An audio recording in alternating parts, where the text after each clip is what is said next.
All right. Welcome, guys. This is our second go at this, our second webinar about mediumship. The last one, which is also in the YouTube channel, you can become a subscriber there. We'll have the recording of this inside YouTube, so I'll make sure I drop the channel in the chat. We are also live streaming on Facebook right now, and super excited to continue to educate and inspire people who may be wanting to experience more in their life. So today we called it tapping into your higher channels. And so if you've been working with your higher self, your intuition, I call it super conscious with my clients. Some people call it guides, spirit. My husband is a ghost whisperer, and I'm gonna just let you go ahead and take over, okay, and sharing your story, and then I might chime in from time to time, but I'll go ahead and put myself on mute and off camera. Okay, thanks, Lois. Um, so thanks again to everybody who are watching live and people who may catch it on a replay. It's the second time around that I come forth with this very interesting and sometimes controversial topic of channeling or mediumship. One of the things I would like to do today is really give a better overview, not so much from the mechanics of mediumship or channeling, but really the purpose or the nature of such a thing. And then if we have enough time, I may go into more examples of things that I've experienced myself. So, it becomes a little bit less abstract and more concrete because of how does it manifest itself in a normal person's life. I'm a very ordinary person. I've been the majority of my life. But now I find myself with the ability to do channeling. And mediumship will be the channeling that involves, for example, people who have left our earth, who passed away. But they're not the only individuals or entities that can be made contact with once you have channeling abilities. There is a variety of them, but that's under the umbrella of mediumship. Usually that's the one that's the most common. It's like talking to ghosts, putting it in plain words. But who are those ghosts, really? Where are they? All those questions are important to oneself to really understand what channeling is about. So what I'm going to try to do today, again, as I was saying, is give you a bit of a broader understanding and perspective. This is something I've been studying for the past 2 years when it came to me in a very, unexpected way. And since then, I've been, practicing more recently, I would say in the last year, but my first year really learning and understanding from a tradition that though deep, deep, deep within it, and I'm talking about my African roots, West African roots, knows about such things. I was raised Catholic, and I was very deep into my Christian Catholic faith. And within that faith, there was a very specific way of thinking about what is it to be a human being, what is it to be a divine being, and what is it to be a human being who crosses over from the plane of the living to the other side. There was a very strict, very rigid understanding of that. And even though recently, I think somewhere on Facebook, I posted an article that said that the Vatican, which is Rome, right, the Pope and all of the cardinals and archbishops, et cetera, the leaders, at least on the Catholic side, have recognized mediumship as being a manifestation of faith. And within the Bible stories, and even the stories of the early churches, there are countless enumerations of interaction between the living and people who we assume have already died or have crossed over. So that's nothing new. This is not something that's of this era. It's been around for as long as I can remember, as long as humanity can remember, pretty much. So that being said, one of the very first points about channeling and mediumship that I really want to address, it's about reclaiming or remembering something that you already have. We are all born with a certain amount of abilities and gifts. And it's a matter of remembering or embracing what they are.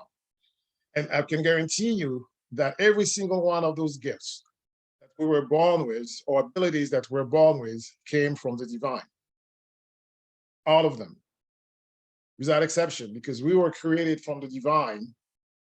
So anything that we got at the time of creation is from the divine. Nothing exists outside of the divine. So that's a very important thing to remember, because that kind of helps set the stage for kind of the purpose of an ability like channeling. So channeling, from my perspective, and what I really would like to share with you, is nothing more than reclaiming or remembering the ability that was given to you by the divine. By the divine. It was not given to you by your church. It was not given to you by your community. It was not given to you by your partners, by your friends, by your parents, or by your children. It's given to you by the divine, the creator of all, master of all, teacher of all. That's where channeling abilities come from. So there's nothing evil, quote unquote, about channeling from that perspective. It will be like saying being an intelligent human being is also a gift from the divine. Our ability to relate, to understand the world that we live in, this three-dimensional world, our ability to create, to innovate, our ability to dream, to envision, are also part of that divine birthright that has been given to us when we were created. So I really insist on that fact. Channeling is a divine gift. There is nothing evil about it. Now, I'm going to use the example of intelligence. Because intelligence is given just about to anybody, or our ability to reason or to be creative, how do we use it? Now, maybe the differentiator here. How do you use that gift? Maybe the differentiator as to, is it being used in a way that promotes your own well-being and the well-being of all humans? Or is it used in a way that actually is detrimental to your own well-being and the well-being of others? This is where the distinction happens. So it's very, very important to make that distinction. And the way, at least I've been practicing or using my channeling abilities is for the greatest good, for my own good and the good of all beings.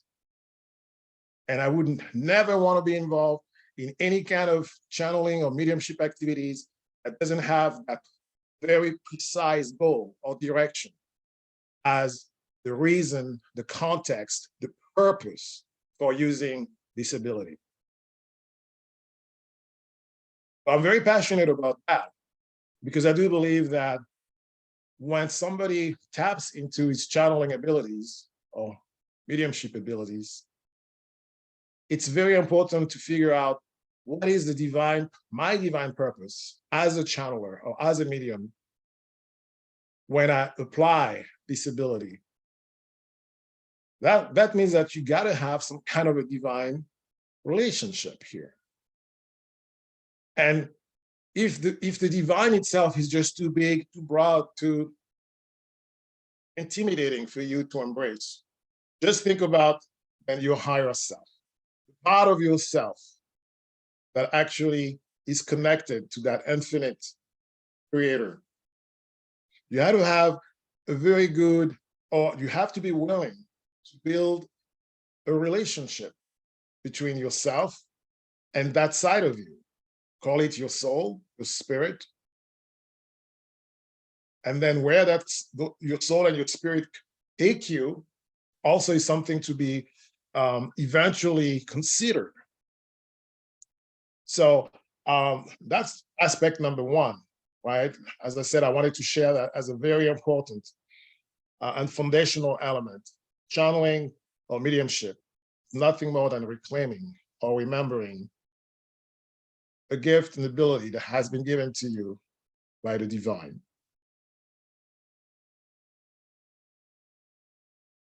Another element that I would like to also share surrounding this topic, right?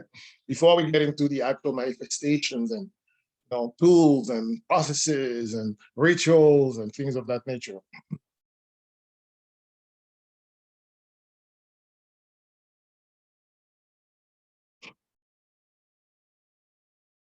I want to talk about the concept of joy and happiness. This is a very, very profound, fundamental element that is also very connected to any kind of abilities that we have. I do believe that joy and happiness are also our divine birthrights, without exception. Every single human being has that divine right to find joy and happiness through this life. And when you have an ability like channeling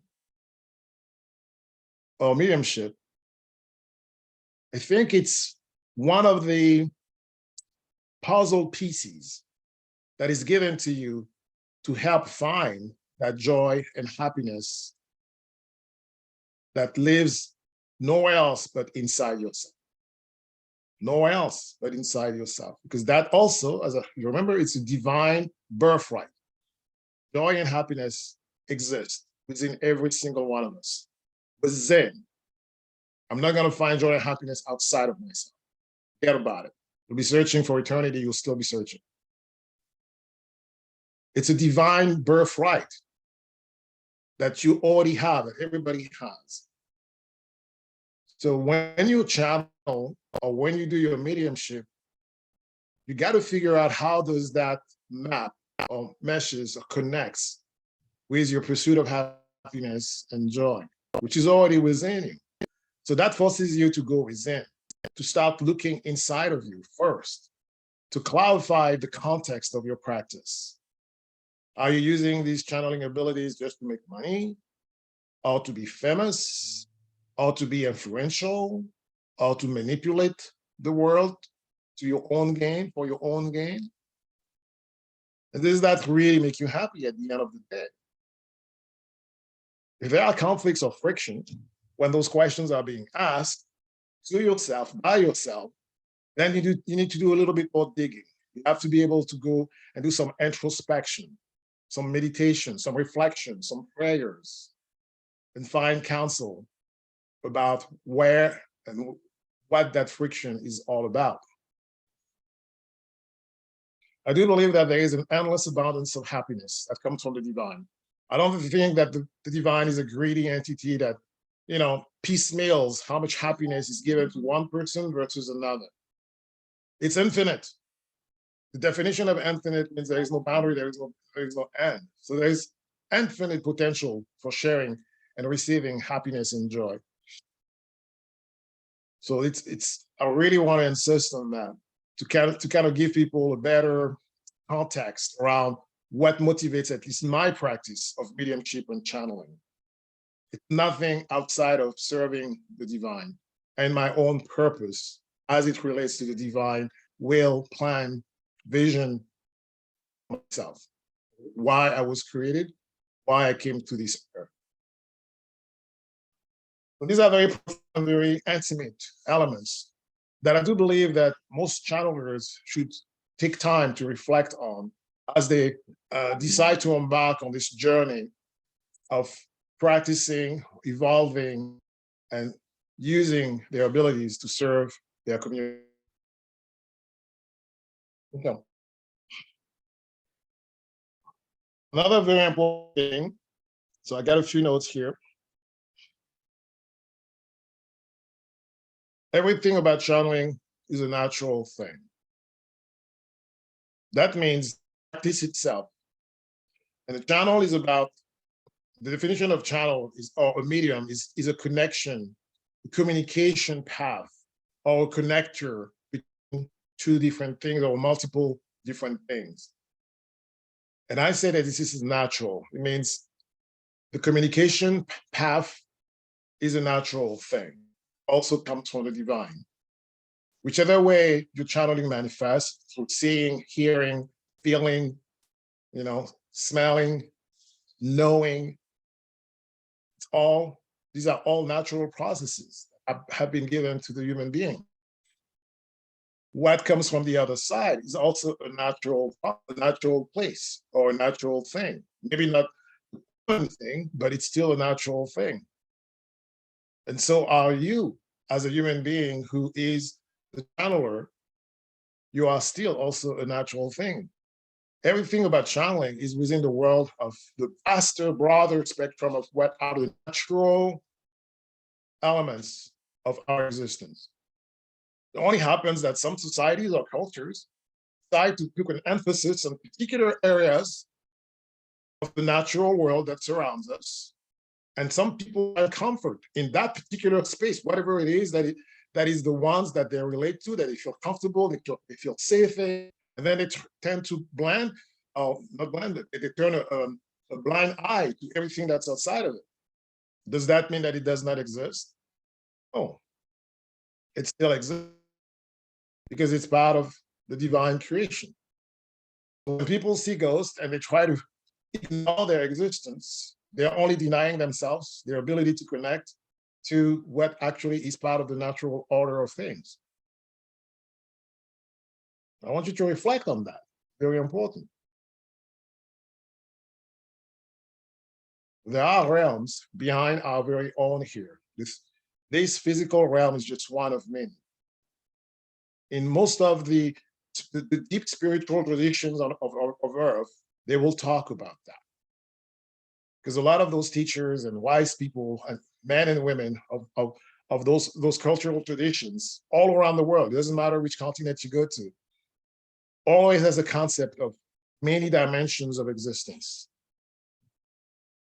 And some people have had, and I think everybody has experienced them. Just some people choose to ignore some experiences because they're not comfortable with it, or they're scared about them, or they've been told to forget about them, to not connect to them, to stay away from them by some authority figure or group that is not comfortable including those realms in their understanding of what life is all about. And still, it doesn't make them non-existent. They're still there because they're created by the divine. Unless you're the divine, you have absolutely no power to eliminate those things from existence. Period. So we might as well make peace with it. That's the way I looked at it. And that was one of the great evolution, if you want, that I had to go through. And I think anybody who goes into channeling or mediumship has had something of that nature, some type of surrendering to a reality that is usually uncomfortable to accept, let alone to be an active contributor, participant in its manifestation.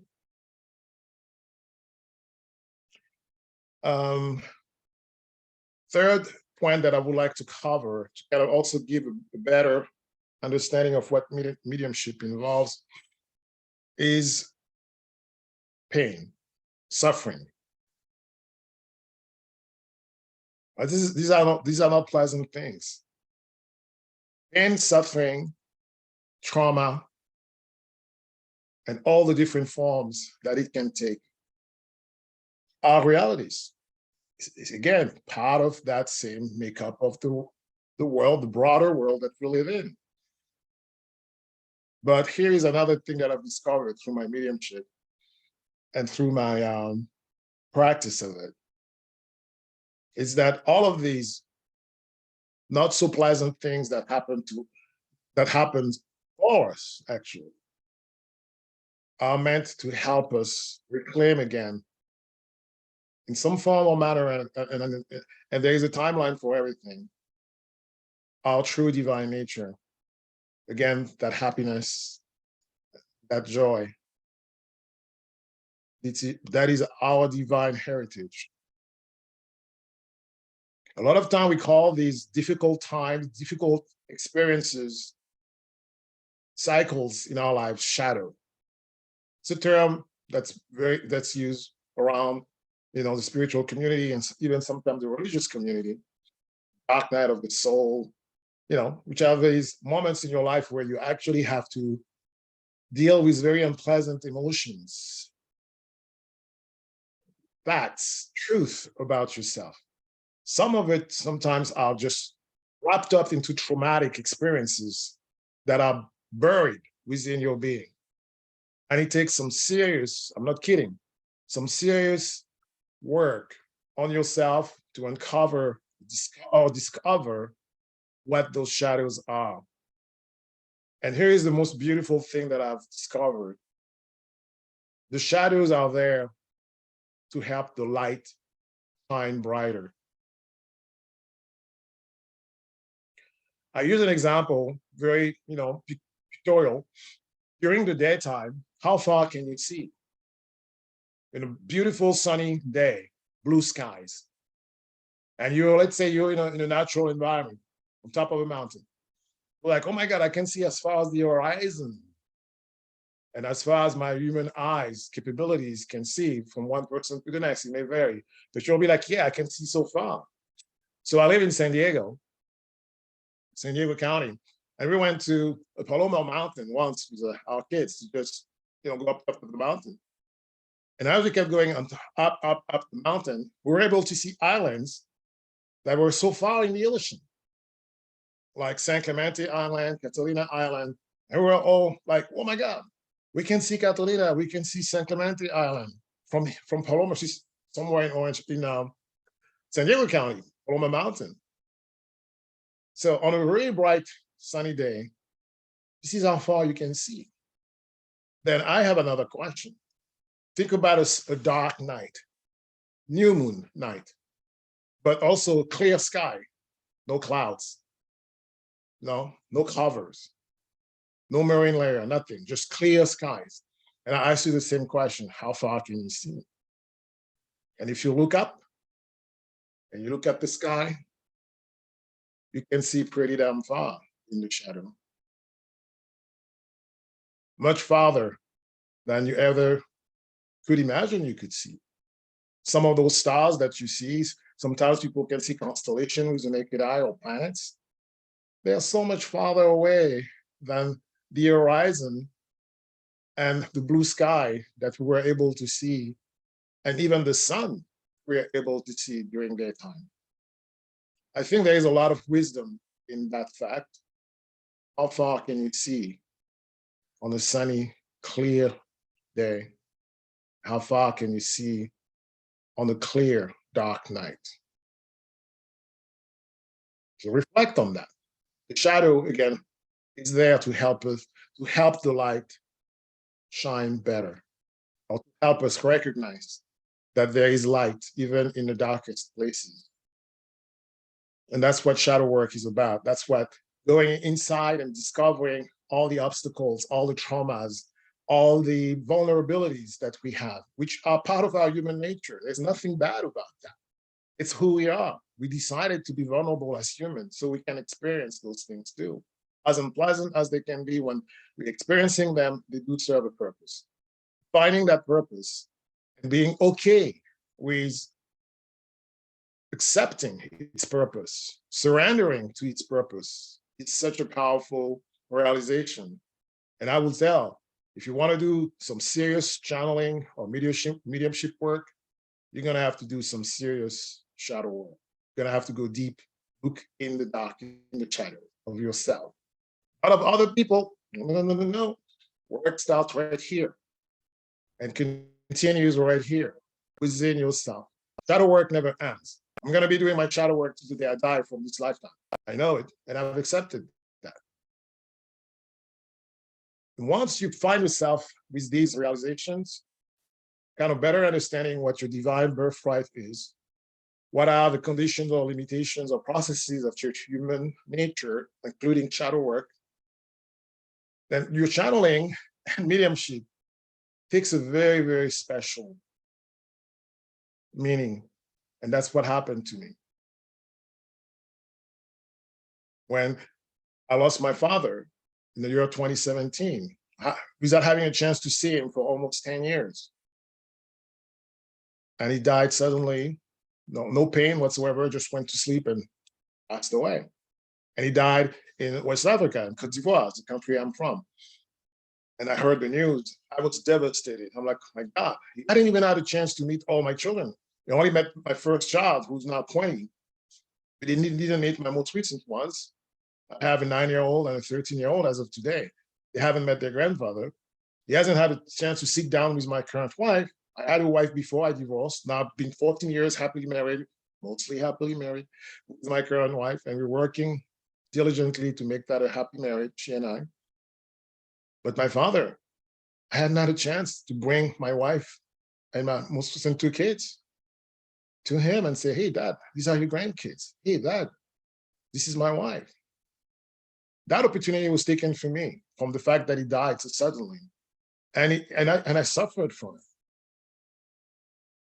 And it wasn't until during the pandemic, possibly about a year from ago, that I had a visit of my father in the middle of the night. And I had never, though I had seen many ghosts, in that time frame. By this time last year, I had already seen quite a significant amount of ghosts visiting me and interacting with them. Including my brother-in-law, which is my wife's older brother, who's the same age, who used to be the same age as me. I had seen a lot of them, but never found my dad, to whom I felt one of the strongest, deepest pain, not being able to be there, have more time with him, with my family, myself and my family that I was living with in Minnesota. I hadn't had a chance to share that family person to person with my father. So I had a deep wound here, deep hurt. He came to me and he said only one thing. Last year, about a year ago, this time. And he said, know something, my son. Death is a gift given by those who pass away, and it's given to those who are left behind. It's the only sentence, the only words that he gave me after all this time. Died in 2017. I saw him visiting me last year, 2021. And that's the one sentence he had for me. And I've been reflecting really deeply about that. Death is a gift. That was the last thing I was expecting to hear from him. But then I started to understand the nature of dying. Dying is not an end, just a transition. And in that transition, there's a lot of gifts that are left by those who cross over, and they're left for those who stay behind. And discovering the gifts in the death of a loved one is possibly one of the hardest things you can do, but it is there. And I understood that my father wanted me to find the gift in his passing. And I think I've started seeing it. And it gave me even more motivation to do the work that I do as a channel or medium. And to give you a quick example, I had an acquaintance of my wife and I, who reached out to us Thanksgiving. Well, we had talked about mediumship stuff before, but she said, hey, I miss my dad. He's been dead for about 10 years or so, but I feel like he's visited me on occasions, and I'm not really sure what his status is on the other side. Is he fully back into what you want to call heaven or souls? Or is he still like in between worlds, like, not fully transitioned yet? Because it feels like he's been very present. Well, she wanted me to help her answer that question. Can you help me? And I said, sure, I can ask questions. Again, because I had started building my understanding and my relationship with those realms that are beyond the physical. And I've been trained to do that. It's not something that I just did on my own. I was trained by very, very wise, very loving, very caring people to be able to do that kind of stuff. And we had our session, our seance, if you want to call it. And I called upon my guides and my protections to be there to make sure that everybody is safe while we do that. So there's a whole process that I go through that I offer to people who come to me for these kind of services. It's a very safe process when it's done the right way. We follow the process. The father came to me. I felt his presence. I could imagine, with my eyes closed, I could see him, somebody that I never met in my life. And we had a conversation, the three of us, his daughter, himself, and myself. And there were things that I was asking me to tell her that I just told her. And she's like, yeah, God, only my dad would tell those things to me. And there's a whole bunch of other things. I'm not going to go into any details because that's a private matter. But she felt like, yeah, she had an opportunity to know. And I told her, your dad is in heaven or is with his souls, playing with the angels and all that. And Jesus and all of the ascended masters. And she was very pleased to hear that from me. And it was her father who gave the confirmation, not myself. I just asked him where you are. And he says, that's where I'm at. That's where I am. And I felt the loving energy from him that I've experienced when I connect with, angels and different ascended masters is the same vibration. So I knew that, okay, what he's saying vibrates properly with me. And we had a very beautiful, simple conversation with his daughter. And I offered that service to, again, in all of that contextual environment that I've been explaining to you, of understanding who I am as, again, a divine being that's been given a gift that I think I can use to help other beings, human beings, in situations that require that gift. And when I do it as humbly as I can, always in service of the divine, always. And I don't question what comes to me, because then I would put my ego in the middle. And it's not about my ego here. It's about just me being a channel, a conductor, if you want, between two elements that are trying to communicate with each other. So what I heard, I said, thinking some of the words were interesting. I wouldn't have chosen those words, but I was told precisely to say those words, and I said them exactly that way. And that clicked with her. She's like, yep, these are some of the words Dad would use, or these are some of the activities Dad will do, or will care about. And I was like, okay, I'm glad everything is aligned here. So that happened with Thanksgiving. And I want to give you another example before I go into other elements here. We had another friend, Lois and I, when we lived in Minnesota, who committed suicide. She was pretty young, like not totally young, like I think in her 30s, mid-30s maybe. And she committed suicide. And, the family took care of everything back when we used to live in Minnesota. We had moved here. It was during the pandemic when she died, committed suicide. So we could not be at the funeral and any of that. We got the information about the eulogy and all that stuff. But since then, there was part of both Lois and myself who was wondering, where is she now? Has she crossed over? Is she back with Source? Is she in heaven, if you want to use that term? Or is she stuck somewhere? Because she was really in pain. She was suffering a lot. And we knew that she was going through, she had a lot of emotional challenges and turmoil and traumas that she was dealing with. Possibly that's what led her to commit suicide.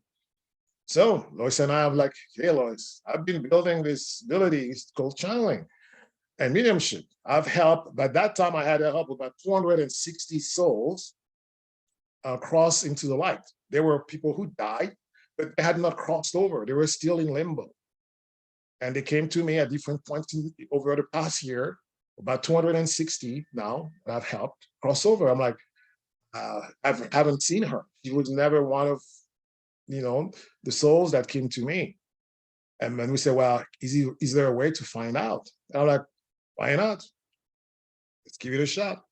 I can go and ask my guides and follow my process that I've been trained to do and see if we can find an answer. And we just did that. We created our sacred space and did all was needed to have a safe environment always. And my first webinar, I talk a little bit more about those safety precautions that we have. They're not that scary or all that stuff. Again, the fear is something that we create mostly for ourselves. I'm not saying that everything is safe out there, but a lot of it is things we create ourselves. But anyway, having created that safe environment, I went in when I say I went in, I pretty much left my body with the guidance of angels and guides and master guides. And I'm like, hey, I put my well-being in your hand here. I'm doing this in the name of God, if you want to use that word, the name of the divine, and I want to know where my friend is. And surely enough, I was guided to finding where she was. It was not with source. She was not in heaven. She was in a realm. Again, one of these places that's outside of our three-dimensional and of physical reality. And she was not happy there. I saw her as if she was dripping, her hair was dripping wet, walking alongside a wall in some dark garden somewhere. And her head was looking down, and she was walking slowly against the wall, not really knowing where she was and what was happening to her. And I kept moving in her direction. I recognized her, and I called her name. She looked at me. As soon as she looked at me, the pain, suffering, the confusion, the trauma that she was experiencing still in the afterlife, possibly that was the same one she had at the time she took her life, was still there. And it came, bam, straight onto me. And I started sobbing on the spot like that because I felt what she was feeling. So that's one of the things also you have to be aware of when you do mediumship in China. You're going to be exposed to some pretty, harsh stuff. If that's who you're contacting with, and that's where they are. And surely enough, I had to call for my guides to help me. I'm like, this is too much. The emotional outburst is too much for me. I can't handle it. I have to continue that communication. I need a buffer. So I have two of my guides who came in between, and they buffered her, the sadness, the sorrow, the pain, the anger. She was swearing even. We hear her swearing. That was coming from her. And I just kept calling her name. And I asked for my guides to help her calm down. And they were able to do that. She calmed down and she looked at me, she recognized me. And I'm like, I'm here with Lois, my wife. We were worried about you and we wanted to know how you were doing. And she was confused. She didn't know where she was. She didn't know what had happened to her. And we kind of helped her. It's like, do you remember what happened to you? Do you remember taking your life? Can you, I think Lois asked through me to ask her if she could confirm how she died. And with the help of my guides, I was taken again in that other realms. That's not this reality here, at least not the physical, palpable one that we're used to the time of her death. Somewhere in Minneapolis suburbs, in her bedroom, I witnessed how she took her own life. And then I was brought back to that real place where she was still, but she was much calmer. She was not scared anymore. She didn't have the emotional outburst that I had initially found her in. I asked her, I'm like, you're ready to move on. You not have to be stuck here. You can move on. There is love on the other side. There is forgiveness on the other side. There is unconditional love and complete forgiveness on the other side. You don't have to keep yourself stuck where you are. And I think it was a doing of her own. I don't think anybody was punishing her for, stay there, you've been bad, you took your own life. No, she did that to herself. And somehow she trusted us. And she was able to see the light, to see the other side, and she crossed. It was as simple as that. So again, these are examples I wanted to share with you of two different mediumship experiences that I have very recently. We're talking about the last 2 weeks or so here. And again, to put it in the context of the things that I've said before, our friend who committed suicide, unfortunately, I think at the time she took her life, had not found that happiness, that joy that was inherent to her divine birthright. But she was not cut up for it for eternity. She was given an opportunity to remember it when she crossed over. And also, it brings back again the importance of that shadow work I was talking about, where you really have to go deep inside and have the resources. That's not something you want to do alone, frankly. When I did my shadow work, when my wife did her shadow work, we didn't do it alone. We had a village. I mean, I'm not kidding. A village. There was a whole bunch of people who helped us do that. And with different skills, with different styles, to give us whatever it is that we needed at a time.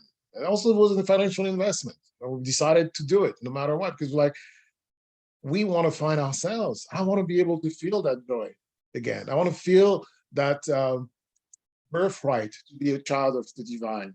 I want to be able to embrace my gifts and be able to use them properly in alignment with the divine. Because I believe that I have something that can help other people. And I want to be able to use it the right way, for the right reason, at the right time. And I'm continuing to do my shadow work, that inner introspection of cleansing all the wounds, all the traumas, and all the self-limitations that I've placed upon myself through whatever life has presented to me. So I did that, and I continue doing that. My wife continues to do that too. A lot of our friends continue to do that. Even our teachers, those who are helping us build those skills and are keeping us honest on our practices and devotions and training, also are doing their shadow work. And every now and then they tell us what they're going through. And I'm surprised. I'm like, man, after so many years or decades of practicing, you still have to deal with those emotional things. And she's like, yeah. She'll say, yeah, that's just being a human being, and I'm okay with it.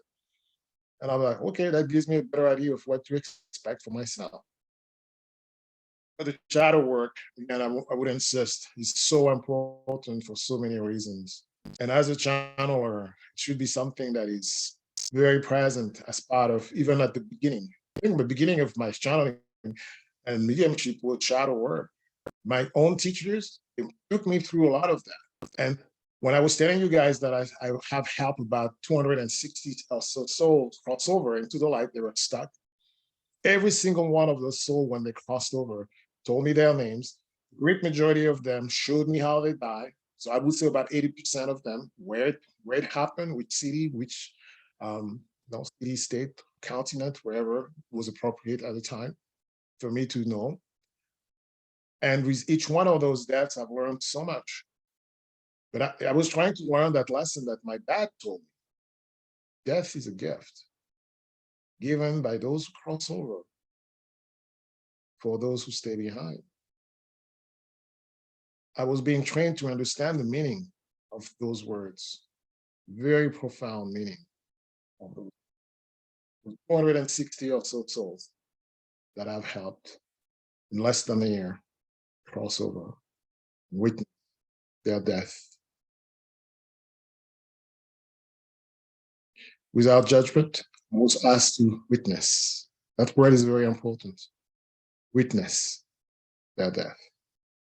I couldn't go back to change it. I couldn't, I think, even reach out. For some of them, I couldn't reach out to their loved ones because those ghosts came to me from places that are so far beyond here. Some of them even came from the past, way back. I'll give you an example. I don't know if I've been talking about this. This is a very good one. I have on my Facebook page, as my Instagram, I talk about this lady here. Is one of the girls that I have crossed into the light. Her name is Karen, and she is a queen. She died about 400 years ago, but somehow it was in August of this year that she came to me to cross into the light. So I also understood that time doesn't work the same on those other realms. It doesn't work like we know time. So this queen, Karen, died 400 years ago, but then she came to me to help her cross into the light. When she did it, I didn't know who she was. She only gave me her name. I'm Karen. I was able to perceive her. I knew mostly how she looked like. And she didn't want to give me any further details. And again, I was told, if that's what my teacher, if that's how they present to you, consult with your guides, my angels and archangels who helped me, as well as some of the ascended masters. And if everything checks out, there is no sense of deception or anything like that, let her do her thing, cross. And that's what I did. After she crossed, she came back a few weeks later in the form of an angel, also asking me to make that painting. I had not made that painting then. She came back and she made the request in a very angelic form, very calm, loving. And she said, "You remember me?" And I'm like, "Yes, remember you." She's like, "Can you make a painting of me?" I'm like, "Sure, I can do." And then she told me exactly what to paint, how to represent her. I had no reference points, just following what the general instructions and guidance was she had for me, and I did it again in a very safe. When I do my painting like that, tunnel painting, always process involved to stay safe, remaining, in an environment that's protected, so there's no weird interferences. the, the painting was done. I said, "Hey, my always asked me, who's this one?" I'm like, "Oh, it's one of my girls from August." And she somehow, I think she wanted me to make her painting. I think somewhere maybe somebody's gonna buy it or something. I don't even know why the painting was asked to me.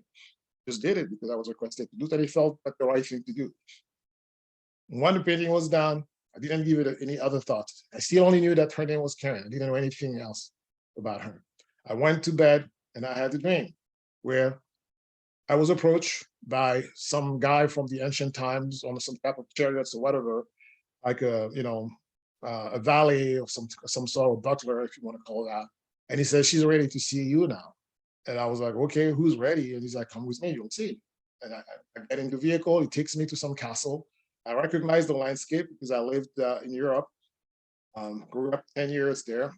So I recognized the landscape. Oh, that's Northern Europe. Somewhere, Norway, Sweden, Finland, Denmark, one of these places. I didn't know precisely which one. And then he takes me into this castle, takes me to a chamber, all that happened in the dream. And he said, "Wait for me. I'm going to go tell her that you're here."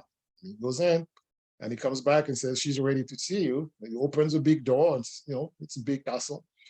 Walk into the door and there's a woman sitting at a desk, turns around and it's a woman from my painting, Karen. And she's all excited. It's like, "Hey, you found me. Awesome. Now you know who I am." And I'm like, "Who are you?" She says, "I'm the queen." And I was like, "Oh, wow, you're a queen." And she says, "Yes." And she said, "Well, you've seen where I live, what's around me. You know my name is Karen. Do your homework later on and figure out who I am." And the dream ended. Woke up in the morning. It's first thing I told my wife. I'm like, "I think I just had a dream about the lady in my painting. I think she's a queen from some countries in Northern Europe." And I was not even the one doing research. She started doing research. We were trying to go somewhere in Orange County that morning. It was a Saturday morning. So she and the kids were the one curious and doing research on Google. And they said, "I think it's that lady Karen Man's daughter. I think she was queen in Sweden and died about 400 years ago." And I was like, "Oh my God." And after we settled that trip on the road trip, when we figure out the first detailed information, when we came back, additional information, and I found a painting that was made of her about 200 years after she died. A painting of her by the king of Sweden, who is one of the counselor. So there are three individuals on the painting, and a very detailed painting, like very high resolution, but it was done 200 years after her death. I look at the lady on the painting, and she's almost like verbatim the one I painted. And I'm like, "Oh boy." And then I did additional research, and they show she actually has a grave somewhere in that part of Europe, and her crown that she was wearing as a queen is on her grave. And I look at the crown, and it's a very feminine looking crown with flowers that go around it. There was sculpted, it's metal, of course, I think possibly gold or some precious metal. And I realized that those flowers that were on her crown are the exact same flower that she asked me to paint for her when I did her painting. I had no idea what it represented when I made that painting. But again, here you go. As I said, when you go into mediumship and channeling, there are things that are going to happen that are completely unexpected, unscripted, definitely unscripted. But there are things you can do to still keep yourself in a mostly safe, space. This is what I did with Karen.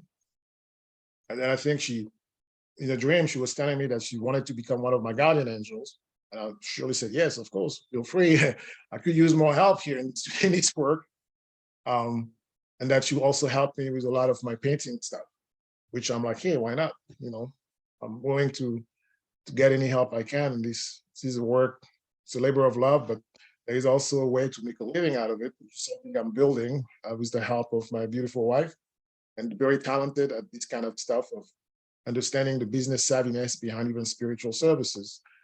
So I'm being trained by her now also to be able to do things like that, to have a more business side to those services of mediumship, channeling, and a few others. Healing also we've started doing as a couple.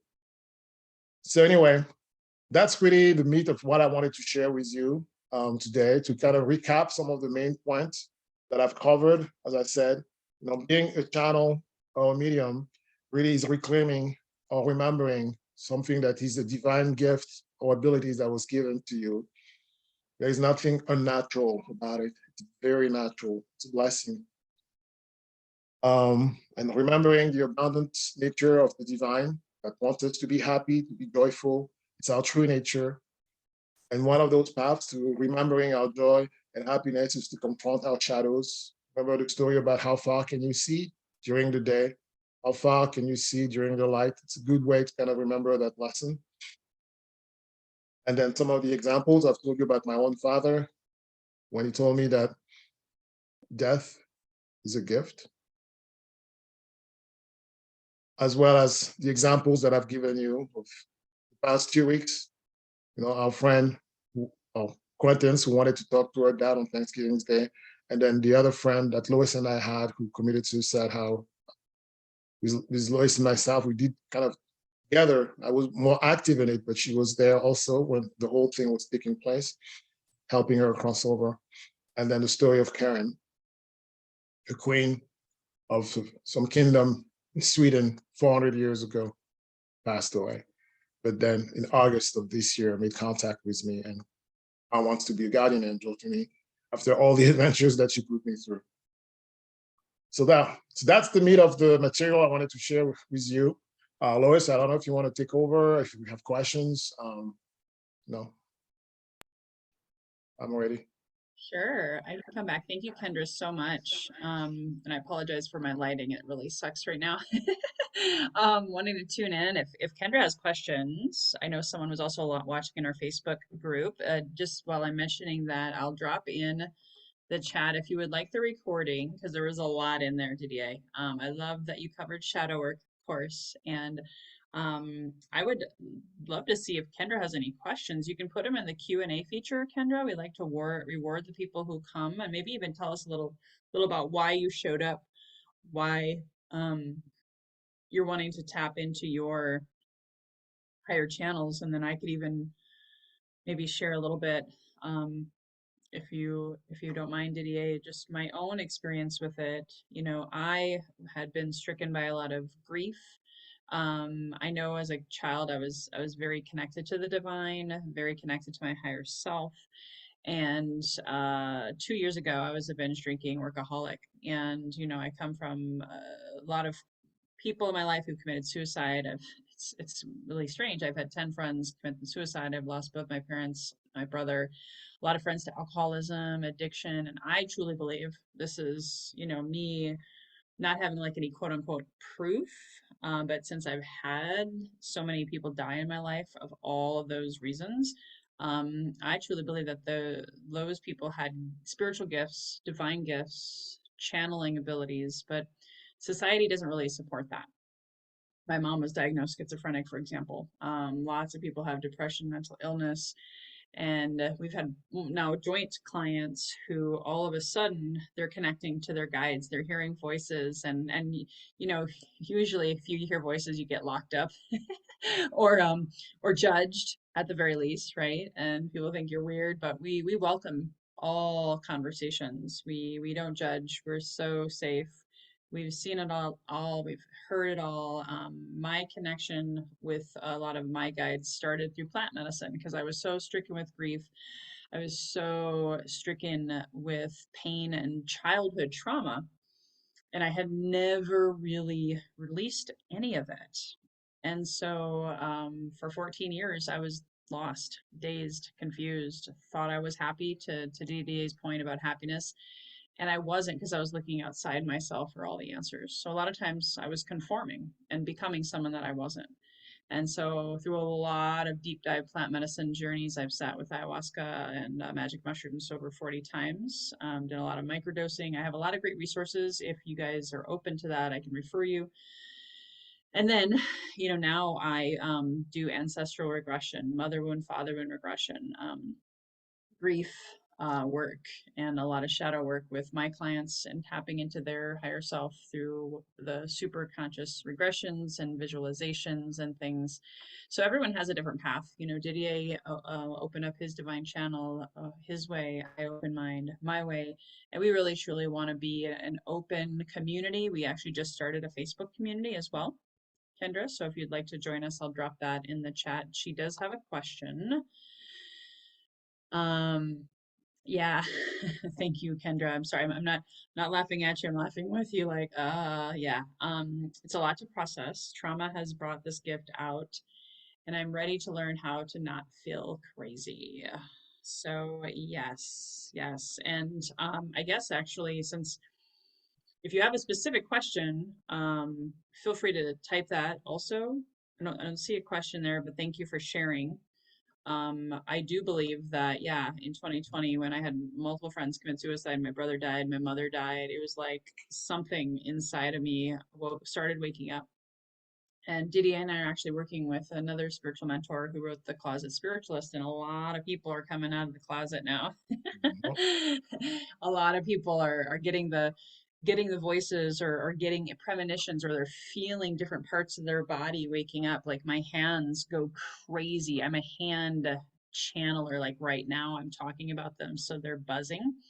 And you might feel pain, you might feel headaches, there's all different ascension symptoms and channeling waking up symptoms. So you are not crazy at all. You just probably could benefit from different support and tools that either we can help you with. If we can't, we are all about referring out to those who can help. Yeah. Let me share. She does have a little more interest today, so I'm going to pull up your Ghost Whisperer website. Mhm. So, I'm my husband's biggest fan, and I'm also a kind of his promotional artist. So I'm just gonna pull up his website. I will also drop it in the chat. It's the Ghost Whisperer website, and so if you scroll down here, he is looking for 4 people. We have one already, so 3 more people that want to be in his Intro to Mediumship course. Now the course it's a great bargain. It's more affordable than hiring him one-on-one. That's why we created it. And plus, then you also feel like you're connected to other people. There's 4 group offerings, 1 a week with homework, and then sorry, I think there was a typo on here. Plus one-on session with Didier for just $333. So 4 group classes, which is the medium classes, and then 1 one-on-one.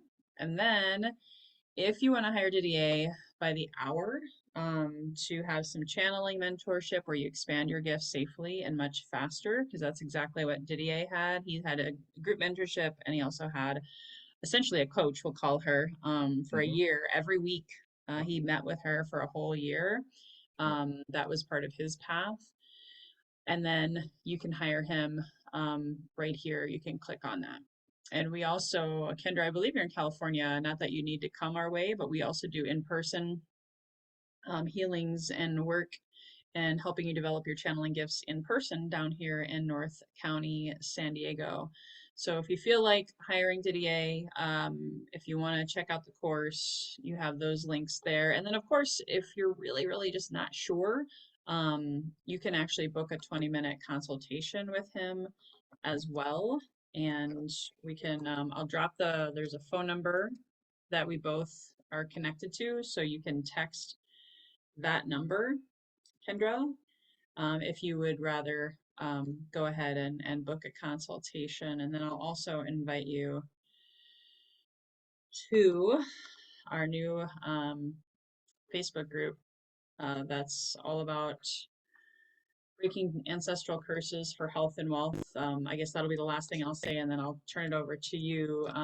We believe, Didier and I, that we were light workers, chose these bodies, chose these gifts, come in at this time, this very, very exciting time, to help the planetary ascension process is happening for us right now. And, you know, we tend to be black sheep of our family. We tend to be different because of our religious backgrounds, and not good or bad. But we do believe that we came to release the dogma, the patriarchy that no longer serve as light workers and go out and help inspire other people to do the same. So I've done a lot of ancestral healing. Didier already talked a little bit about his. And so if you feel called and want to join our Facebook group for free, you can join that. Anything else, Didier? No, you covered it all as a conclusion. It's perfect. Awesome. Well, thank you guys so much. Wish you much love. Be kind to yourself and others, and we'll keep you posted on future events. But in the meantime, subscribe to the YouTube channel, check out Didier's website. Feel free to join us in the Facebook group or send a text message on that number, and we'll look forward to seeing you guys. Be happy rest of your. Bye bye for now. Bye-bye.